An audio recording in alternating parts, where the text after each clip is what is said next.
ನಮಸ್ತೆ ಹೃದಯಗಳೇ, ನಾನು ನಿಮ್ಮ ರವಿಕುಮಾರ್ ಟಿ ಕನ್ನಡಿಗ TGRC ಇನ್ ಕನ್ನಡ ಚಾನಲ್ ಸ್ವಾಗತ. ಇವತ್ತಿನ ವಿಷಯ ಬಂದು ಯಾರಿಗಾರು ಕರೆಂಟ್ ಹೊಡಿತಿದ್ರೆ ಫಸ್ಟ್ ಏನ್ ಸೇಫ್ಟಿ ಕೊಡಬೇಕು ಅವ್ರಿಗೆ ಎಲ್ಲ ಹೇಳ್ಕೊಡ್ತೀನಿ. ಬನ್ನಿ. ಅದಕ್ಕಿಂತ ಮುಂಚೆಗೆ ನನ್ನ ಚಾನಲ್ ಏನೋ ಯಾರು ಸಬ್ಸ್ಕ್ರೈಬ್ ಆಗಿಲ್ಲ ಅಂದ್ರೆ ಸಬ್ಸ್ಕ್ರೈಬ್ ಆಗಿ ಒಂದು ಬೆಲ್ ಐಕನ್ ಟಿಕ್ ಮಾಡಿ ನೋಟಿಫಿಕೇಶನ್ ಆನ್ ಮಾಡ್ಕೊಂಡು ಕೊನೆವರೆಗೂ ವಿಡಿಯೋ ನೋಡಿ. ಬನ್ನಿ ವಿಡಿಯೋ ಸ್ಟಾರ್ಟ್ ಮಾಡೋಣ. ಇವತ್ತಿನ ಸಿಚುವೇಶನ್ ಅಲ್ಲಿ ಯಾರಿಗಾರು ಕರೆಂಟ್ ಹೊಡಿತಿದ್ರೆ ಫಸ್ಟ್ ಮಾಡ್ಬೇಕಾರದು ಆಂಬುಲೆನ್ಸ್ ಫೋನ್ ಮಾಡಬೇಕು. ಆಂಬುಲೆನ್ಸ್ ಕಾಲ್ ಮಾಡಿ ಹತ್ತಿರದಲ್ಲಿ ಯಾವ ಹಾಸ್ಪಿಟಲ್ ಇದೆ ನೋಡ್ಕೊಬೇಕು. ಆ ಹಾಸ್ಪಿಟಲ್ಲಿ ಅಥವಾ ಹತ್ರ ಇದ್ರೆ ನೀವೇ ಕರ್ಕೊಂಡೋಗಿ, ನಿಮ್ಮ ಪ್ರೈವೇಟ್ ವೆಹಿಕಲ್ ಕರ್ಕೊಂಡೋಗಿ. ಡಾಕ್ಟ್ರ್ ಇದರ ನೋಡ್ಕೊಬೇಕು ಹಾಸ್ಪಿಟಲ್ಲಿ. ಆ ಹಾಸ್ಪಿಟ್ಲಲ್ಲಿ ನಿಮಗೆ ಕನ್ವೆಂಟಾಗಿ ಡಾಕ್ಟರ್ ಸಿಗ್ತಾರಾ? ಸುಮ್ಮನೆ ಕರ್ಕೊಂಡು ಹೋಗ್ತೀರಾ? ಯಾರು ಇಲ್ಲ ಅಂದ್ರೆ ವಾಪಸ್ ಕರ್ಕೊಂಡು ಹೋಗ್ತೀರಾ ಹಳ್ಳಿ ಕಡೆ. ನೆಕ್ಸ್ಟು ನೀವು ಹತ್ತಿನ ಮುಂಚೆಗೆ ನಿಮ್ಮ ಹತ್ರ ಏನಾದ್ರು ಅವರಿಗೆ ಸೆಲ್ಫು ಏನಾದ್ರು ಮಾಡ್ಬೋದಾ? ನಿಮ್ಮ ಹತ್ರ ಏನಾದ್ರು ಮೆಡಿಸಿನ್ ಇದೆಯಾ ಅವ್ರಿಗೆ ಕೊಡೋವಂಥದ್ದು? ಅದನ್ನು ನೋಡಿ. ಬನ್ನಿ, ಅವರಿಗೆ ಕರೆಂಟ್ ಯಾವ ಥರ ಹೊಡೆದಾಗ ಏನು ಮಾಡಬೇಕು ಎಲ್ಲ ಹೇಳ್ಕೊಡ್ತೀನಿ ನೋಡಿ. ಈ ಥರ ಏನೋ ಕೆಲಸ ಮಾಡ್ತಿರ್ತಾರೆ, ಅವರ ಅಜಾಗ್ರತೆಯಿಂದ ಒಂದು ಸ್ವಲ್ಪ ಕರೆಂಟ್ ಫ್ಲೋ ಆಗಿ ಹೊಡೆದು ಬಿಡುತ್ತೆ. ಅವಾಗ ಏನು ಮಾಡ್ಬೇಕು ನೀವು? ಅವ್ರು ಕೆಳಗಡೆ ಬಿದ್ದೋಗ್ಬಿಡ್ತಾರೆ. ಅವರ ಬಾಡಿಲಿ ಕರೆಂಟ್ ಫ್ಲೋ ಆಗ್ತಾ ಇರುತ್ತೆ ಆ ಟೈಮಲ್ಲಿ. ಅವಾಗ ಏನು ಮಾಡ್ಬೇಕು ನೀವು? ಬರ್ತಿದ್ದಂಗೆ ಒಂದು ಒಣ ಕಡ್ಡಿಯಿಂದ ಅವ್ರ ಬಾಡಿಗೆ ಹೋಗಿರೋಂಥ ವೈರ್ನೇ ಆಗಲಿ ಎಲ್ಲ ತೆಗೆದು ಹಚ್ಚಿ ಹಾಕಬೇಕು. ಅದ್ರ ಜೊತೆಗೆ ಫೈಬರ್ ಕಡ್ಡಿ ಬರ್ತದೆ, ಅದನ್ನು ಯೂಸ್ ಮಾಡಿ ತೆಗಿಬೇಕು. ಫಸ್ಟು ತೆಗೆದಾದ್ಮೇಲೆ ಅವ್ರನ್ನ ನೀವು ಮುಟ್ಟಬೇಕು. ಅದಕ್ಕಿಂತ ಮುಂಚೆಗೆ ಯಾವುದೇ ಕಾರಣಕ್ಕೂ ಮುಟ್ಬಾರ್ದು. ಅವ್ರ ಬಾಡಿಲಿ ಫ್ಲೋ ಆಗ್ತಿರುತ್ತೆ ಕರೆಂಟು. ಆ ಫ್ಲೋ ಆಗ್ಬೇಕಾದ್ರೆ ನೀವು ಮುಟ್ಟರೆ ನಿಮಗೂ ಕರೆಂಟ್ ಹೊಡಿಯುತ್ತೆ. ನಿಮ್ಮನ್ನು ಕಾಪಾಡೋರೆಲ್ಲ ಹಂಗಾಗ್ಬಿಡ್ತಾರೆ ಅವಾಗ. ದಯವಿಟ್ಟು ಯಾರು ಕರೆಂಟ್ನ ಹೊಡಿಬೇಕಾದ್ರೆ ಅವ್ರನ್ನ ಡೈರೆಕ್ಟಾಗಿ ಮುಟ್ಟಬೇಡಿ. ಅದು ಫಸ್ಟ್ ಅವ್ರಿಗೇನು ತಗುಲಿರುತ್ತೆ ವೈರು ಅದನ್ನೆಲ್ಲ ತೆಗಿಬೇಕು ನೀವು. ತೆಗೆದು ಆದಮೇಲೆ ನೀವು ಅವರಿಗೆ ಫಸ್ಟ್ ಏಡ್ ಮಾಡೋಕ್ಕೆ ತುಂಬ ಈಸಿ ಆಗುತ್ತೆ. ಇಲ್ಲಾಂದ್ರೆ ನೀವು ಅವ್ರ ಜೊತೆಗೆ ಕರೆಂಟ್ ಓಡಿಸ್ಕೋತೀರಾ. ಆಮೇಲೆ ಇದು ಎಸ್ಪೆಷಲಿ ಜಾಸ್ತಿ ಫ್ಯಾಮಿಲಿ ಮೆಂಬರ್ಸ್ ಈ ಥರ ಆಗಿದೆ ನೋಡಿದ್ದೀನಿ. ಯಾರಿಗೋ ಫ್ಯಾಮಿಲಿ ಒಳಗೆ ಕರೆಂಟ್ ಹೊಡಿತಿರ್ತದೆ ಅವರವರ ಮನೆ ಒಳಗೆ. ಇದ್ದಾಗ ಹೋಗಿ ಇಮಿಡಿಯೇಟ್ಲಿ ಅವ್ರನ್ನ ಬಿಟ್ಬಿಡೋದು. ದಯವಿಟ್ಟು ಆ ಥರ ಮಾಡಬೇಡಿ. ಆ ಥರ ಮಾಡಿದಾಗಲೂ ನಿಮಗೂ ಪ್ರಾಬ್ಲಮ್ ಆಗ್ಬಿಡುತ್ತೆ. ಧೈರ್ಯವಾಗಿ ನಿಂತು ಅವರು ಫಸ್ಟ್ ಎಲ್ಲಿಂದ ಕರೆಂಟ್ ಹೊಡಿತಾರೆ ತೆಗೆದುಬಿಟ್ಟು ಆಮೇಲೆ ಅವ್ರಿಗೆ ಫಸ್ಟ್ ಏಡ್ ಮಾಡಿ. ಫಸ್ಟ್ ಏಡಲ್ಲಿ ಏನೇನು ಮಾಡಬೇಕು ಹೇಳ್ಕೊಡ್ತೀನಿ ಫಸ್ಟು ಇಂದ. ಫಸ್ಟ್ ಏಡ್ ಏನು ಮಾಡಬೇಕು ಅಂತ, ನೀವು ಫಸ್ಟು ಅವ್ರನ್ನ ಎದ್ದು ಕುಂಡಿಸ್ಕೊಬೇಕು.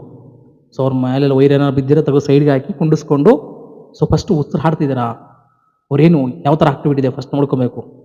ಉಸಿರಾಡ್ತಿದೆ ಏನು ತೊಂದರೆ ಇರಲ್ಲ. ಸ್ವಲ್ಪ ಅವ್ರಿಗೆ ಹಾರ್ಟ್ ಬೀಟ್ ಎಲ್ಲ ಕಮ್ಮಿ ಆಗಿರುತ್ತೆ. ಧ್ಯಾನ ತಪ್ಪು ಇರುತ್ತೆ. ಆ ಥರ ಟೈಮ್ ಇದ್ದಾಗ ಏನು ಮಾಡಬೇಕು ಅಂತ ನೀವು? ಆ ಥರ ಇದ್ದಾಗ ಫಸ್ಟು ಒಂದು ಸೈಡ್ಗೆ ಮಲಗಿಸ್ಬೇಕು. ಇಲ್ಲೊಂದು ಇಮೇಜ್ ಇದೆ ತೋರಿಸ್ತೀನಿ ನೋಡಿ. ಈ ಥರ ಮಲಗಿಸ್ಬೇಕು. ಈ ಥರ ಮಲಗಿಸಿ ಅವಾಗ ಅಬ್ಸರ್ವ್ ಮಾಡಬೇಕು ಅವ್ರನ್ನ. ಒಂದು ಸೆಕೆಂಡ್ ಎರಡು ಸೆಕೆಂಡ್ ಮುಂದೆ 3 ಸೆಕೆಂಡಲ್ಲಿ ಅಬ್ಸರ್ವ್ ಮಾಡಬೇಕು ಅವ್ರನ್ನ. ಅವ್ರ ಆಕ್ಟಿವಿಟಿ ಜಾಸ್ತಿ ಆಗುತ್ತೆ ಆ ಥರ ಮಲ್ಕೊಂಡಾಗ. ನೆಕ್ಸ್ಟು ಆ ಥರ ಆಕ್ಟಿವಿಟಿ ಏನಕ್ಕೆ ಬರಲಿಲ್ಲ ಅವ್ರದ್ದು ಅಂದಾಗ ನೋಡಿ, ಇಲ್ಲೊಂದು ಇಮೇಜಸ್ಸಲ್ಲಿ ಎಲ್ಲ ಥರ ತೋರಿಸ್ತೀರಿ. ಅದನ್ನು ಫಸ್ಟು ಮಾಡಬೇಕು ನೀವು. ಯಾವ ಥರ ಫಸ್ಟ್ ನೋಡಿ, ಕಡ್ಡಿನ ತೆಗೆದಾದ್ಮೇಲೆ ಅವ್ರ ಬಾಯಿಂದ ಬಾಯಿಗೆ ಇಕ್ಕಿ ಊದಬೇಕು ನೀವು. ಊದಿ ಅವ್ರಿಗೆ ಉಸಿರು ಕೊಡಬೇಕು ನೀವು. ಅವಾಗ ಅವರು ಬ್ಲಡ್ ಪ್ರೆಷರ್ ಜಾಸ್ತಿ ಆಗುತ್ತೆ, ಅವಾಗ ಆಕ್ಟಿವಿಟಿ ಜಾಸ್ತಿ ಆಗುತ್ತೆ. ಹಂಗೂ ಏನೂ ಆಗಲಿಲ್ವಾ? ನಿಮ್ಮ ಕೈಯ ಫಸ್ಟು ಒಂದು ಬಲಗೈ ಇಕ್ಕಿ ಅದ್ರ ಮೇಲೆ ನಿಮ್ಮ ಇನ್ನೊಂದು ಕೈ ಇಕ್ಕಿ ಬಾಡಿನ ಅವರು ಹೃದಯ ಸ್ವಲ್ಪ ಪ್ರೆಸ್ ಮಾಡಬೇಕು ಹಾರ್ಟ್ ಹತ್ರ. ಅವಾಗ ಸ್ವಲ್ಪ ಪಂಪ್ ಆಗುತ್ತೆ, ಬ್ಲಡ್ ಪಂಪ್ ಆದಾಗ ಇದಾಗುತ್ತೆ ನೋಡಿ. ಇದೆಲ್ಲ ಸೇಫ್ಟಿ ಇಮೇಜಸ್ಸೇ. ಅವಾಗ ಎಕ್ಸ್ಪೆಷಲಿ ಇನ್ನೊಂದು ಏನು ಗೊತ್ತಾ ನಿಮಗೆ, ಅವರು ಯಾವ ಥರ ಅಂದರೆ ಫುಲ್ಲು ಶಾಕಲ್ಲಿ ಹೋಗಿರ್ತಾರೆ. ಹಂಗಾಗಿ ಕೆಲವ್ರಿಗೆ ಬರೀ ಜ್ಞಾನ ತಪ್ಪಿರುತ್ತೆ. ಉಸಿರಾಟ ಎಲ್ಲ ಚೆನ್ನಾಗಿದ್ದಾಗ ದಯವಿಟ್ಟು ಅವ್ರಿಗೆ ಹತ್ರ ಫಸ್ಟ್ ಏಡ್ ಮಾಡೋಕೆ ಹೋಗ್ಬಾರ್ದು ನೀವು. ಆಮೇಲೆ ಇನ್ನೊಂದು ಏನು ಗೊತ್ತಾ, ಕೆಲವ್ರು ನಾಲ್ಗೆ ಕಚ್ಕೊಂಡ್ಬಿಡ್ತಾರೆ. ಬಾಯ ತೆಗೆದು ನಿಜವಲ್ಲೂ ನಾಲಿಗೆ ತೆಗೆದು ನೋಡಿ, ಬಾಯಲ್ಲಿ ತೆಗೆದು ನೋಡಬೇಕು ನಾಲಿಗೆ ಕಚ್ಕೊಂಡಿದ್ದಾರಾ ಇಲ್ವಾ ಅಂತ. ಅಂಥವ್ರಿಗೆ ಇದಾಗುತ್ತೆ. ಆಮೇಲೆ ಇನ್ನೊಂದು ಏನು ಗೊತ್ತಾ, ಮೇನ್ ಉಸಿರಾಟ ಚೆನ್ನಾಗಿ ಆಡ್ತಾ ಇದ್ದಾರೆ ಅಂದರೆ ಕತ್ತಿನ ಹತ್ರ ತುಂಬ ಚೆನ್ನಾಗಿ ಉಸಿರಾಡ್ತಿರ್ತಾರೆ, ಉಸಿರು ಎಳಿತಿರ್ತಾರೆ. ಅಂಥವ್ರಿಗೆ ಫಸ್ಟ್ ಏಡ್ ಅವಶ್ಯಕತೆ ಇರಲ್ಲ. ಅವರು ಮೂಚೆ ಇರ್ತಾರೆ. ಅವ್ರಿಗೆ ನೀವು ಇಮಿಡಿಯೇಟ್ಲಿ ಹಾಸ್ಪಿಟ್ಲಿಗೆ ಶಿಫ್ಟ್ ಮಾಡಿದ್ರೆ ಸಾಕು. ಅವ್ರಿಗೆ ಕೆಲವ್ರಿಗೆ ಫಸ್ಟ್ ಏಡ್ ಬೇಕಾಗುತ್ತೆ.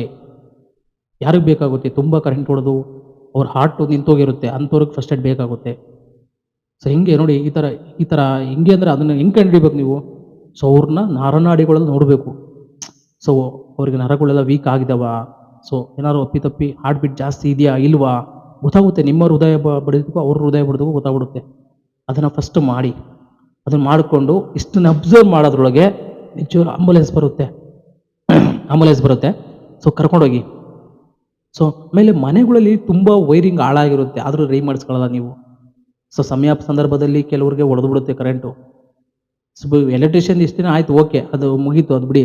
ಮನೆಗಳಲ್ಲಿ ಈ ಥರ ನೋಡಿ, ಈ ಥರ ಸೇಫ್ಟಿಗೆ ಬೋರ್ಡ್ಗಳನ್ನ ಎಕ್ಸ್ಟ್ರಾ ಫಿಟ್ಟಿಂಗ್ಗಳು ತರಿಸ್ಕೊತೀರಾ. ಕೆಲವು ಆನ್ಲೈನ್ ಶಾಪಿಂದ ತರಿಸ್ಕೊಂಬೇಡಿ, ನೀವೇ ಶಾಪ್ಗೆ ಹೋಗಿ ತಂದು ಒರಿಜಿನಲ್ಲ ಫಿಟ್ ಮಾಡಿಸ್ಕೊಳ್ಳಿ. ಎಕ್ಸ್ಟೆನ್ಷನ್ ಎಲ್ಲ ಯೂಸ್ ಮಾಡೋದು ಯೂಸ್ ಇರಲ್ಲ ನೋಡಿ. ಅದು ಹೆಂಗೆ ಅಂದರೆ ಅವೆಲ್ಲ ಲೋಕಲ್ ಅನ್ನೋದಕ್ಕಿಂತ ಕ್ವಾಲಿಟಿ ಇದ್ರೂ ಫ್ಲಕ್ಚುಯೇಷನ್ ಕೊಡ್ತಾನೆ. ನಿಮ್ಮ ಕೆಲವು ಸಾಕೆಟ್ಗಳಿಗೆ ಫಿಕ್ಸ್ ಆಗಲ್ಲ ಅವು. ಸೊ ಲೂಸ್ ಇರುತ್ತೆ, ಆ ಥರದವೆಲ್ಲ ಯೂಸ್ ಮಾಡ್ಬೋದು. ಕರೆಂಟಲ್ಲಿ ಇನ್ನೊಂದು ಮೇನ್ ಏನು ಗೊತ್ತಾ, ಲೂಸ್ ಇರೋ ಅಂಥ ಸರ್ಕ್ಯೂಟ್ನ ಯೂಸ್ ಮಾಡಬಾರ್ದು. ಏನಿದ್ರು ಫಿಟ್ ಆಗಿರ್ಬೇಕು ಅದು. ಕೆಲವು ಚಾರ್ಜ್ಗಳು ವೈರ್ಗಳು ಅವೆಲ್ಲ ಲೂಸ್ ಇರುತ್ತೆ, ಆ ಥರ ಫಿಟ್ ಮಾಡ್ಕೊಬಾರ್ದು, ಟೈಟ್ ಆಗಿರೋ ಮಾಡ್ಕೊಳ್ಳಿ. ಸೊ ಆ ಥರ ಟೈಟ್ ಆಗಿದ್ದ ಮಾಡ್ಕೊಂಡ್ರೆ ಈ ಥರ ಸ್ಪಾರ್ಕ್ನೆಸ್ಗಳು ನಿಮ್ಗೆ ಆಗಲ್ಲ. ಈಗ ಮನೆಗಳಲ್ಲಿ ಸ್ಪಾರ್ಕ್ನೆಸ್ಸು ಆಗ್ಬಿಡುತ್ತೆ. ಅವಾಗ ಏನು ಮಾಡ್ಬೇಕು ನೀವು ಅಂದರೆ, ಸೊ ಕೆಲವ್ರ ಮನೇಲೆಲ್ಲ ಸೇಫ್ಟಿ ಇರುತ್ತೆ, ಕೆಲವ್ರ ಮನೇಲಿ ಸೇಫ್ಟಿ ಇರಲ್ಲ. ಹಳ್ಳಿಗಳ ಕಡೆ ಎಲ್ಲ ಏನು ಮಾಡ್ತಾರೆ, ನೀರು ಹೆಚ್ಚಿಬಿಡ್ತಾರೆ, ನೀರುಗಳೆಲ್ಲ ಹೆಚ್ಚಬಾರ್ದು. ಈ ಥರ ಇದ್ದಾಗ ಏನು ಮಾಡಬೇಕು ಗೊತ್ತಾ, ನೀವು ನಿಮ್ಮ ಮನೆ ಹತ್ರ ಮರಳು ಎಲ್ಲರೂ ಮರಳಿದ್ದಾಗ ಆ ಮರಳನ್ನ ತಾಂಬಂದು ಅದ್ರ ತುಂಬ ಒಯ್ದು ಬಿಟ್ರೆ, ಗೋಡೆ ಮೇಲೆ ಇದ್ದಾಗ ಏನು ಮಾಡೋಕ್ಕಲ್ಲ, ನೀವು ಮೊದಲು ನೀವು ಸೇಫ್ಟಿ ನೋಡ್ಕೊಳ್ಳಿ. ಸೊ ಕೆಳಗಡೆ ಸಾಕೆಟು ಏನಾರು ಮಡಗಿದ್ದಾಗ ಈ ಥರ ಗೋಡೆಯಲ್ಲಿ ಇದ್ದಾಗೆಲ್ಲ ನೀವು ಏನು ಮಾಡೋಕ್ಕಾಗಲ್ಲ. ಸೊ ನೀವೇನಿದ್ರು ಮೇನ್ ಸ್ವಿಚ್ ಆಫ್ ಮಾಡ್ಬಿಟ್ಟು ಸೀದಾ ಆಚೆ ಬಂದು ಫೈರ್ ಇಂಜಿನ್ ಫೋನ್ ಮಾಡಿ. ಸೊ ಈ ಥರ ಸಣ್ಣ ಪುಟ್ಟ ಏನಾದ್ರು ಕೆಳಗಡೆ ಇದ್ದಾಗ ಉರಿತಿದ್ದಾಗ, ಸೊ ಮೇನ್ ಸ್ವಿಚ್ ಆಫ್ ಮಾಡಿಬಿಟ್ಟು ನೀವು ಮರಳು ತಾಂಬಂದು ಉಯ್ಯೋದ್ರಿಂದ ಇಮಿಡಿಯೇಟ್ಲಿ ಆರೋಗ್ಬಿಡುತ್ತದು. ನೀರೆಲ್ಲ ಹಾಕಂಗೆ ಇಲ್ಲ ಇದಕ್ಕೆ, ನೀರು ಲಿಕ್ವಿಡ್ ಅಂಶ ಏನು ಮುಟ್ಟಂಗೆ ಇಲ್ಲ ಇದು. ಸೊ ಮರಳು ಉಯ್ಯೋದ್ರಿಂದ ಯಾವ್ದು ಮಳ್ಳಲ್ಲ, ಅದು ಒಣಗಿರಬೇಕು. ಒಣಗಿರೋ ಮಳ್ಳು ಇದ್ರೆ ನೀವು ನಿಜವೂ ಆರೋಗುತ್ತೆ. ಸೊ ಅದೊಂದು ಪ್ಲಸ್ ಪಾಯಿಂಟು ನಿಮಗೆ. ಆದರೆ ಈ ಥರ ಗೋಡಲಿದ್ದಾಗೆಲ್ಲ ನಿಜವೂ ಮರಳಲ್ಲೇ ಎರಚ್ಬೋದು, ಬಟ್ ಅಷ್ಟೊಂದು ಹೋಗಲ್ಲ, ಆಫ್ ಆಗಲ್ಲ.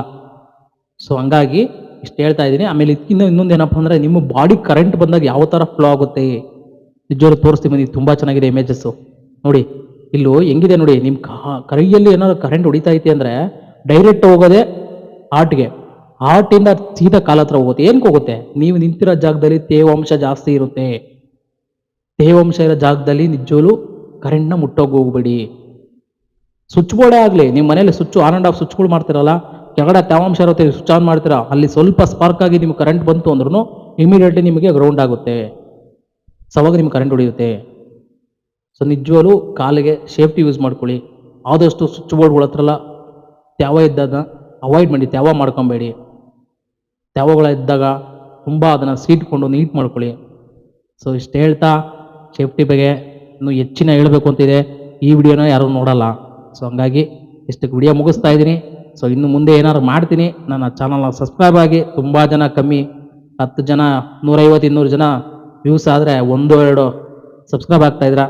ಸೊ ದಯವಿಟ್ಟು ಸಬ್ಸ್ಕ್ರೈಬ್ ಆಗಿ, ಹಿಂಗೆ ಸಪೋರ್ಟ್ ಮಾಡಿ. ನಿಮ್ಮ ಸಪೋರ್ಟ್ ಇರಲಿ. ಸೊ ಶೇರ್ ಮಾಡಿ ವಿಡಿಯೋನ. Thank you.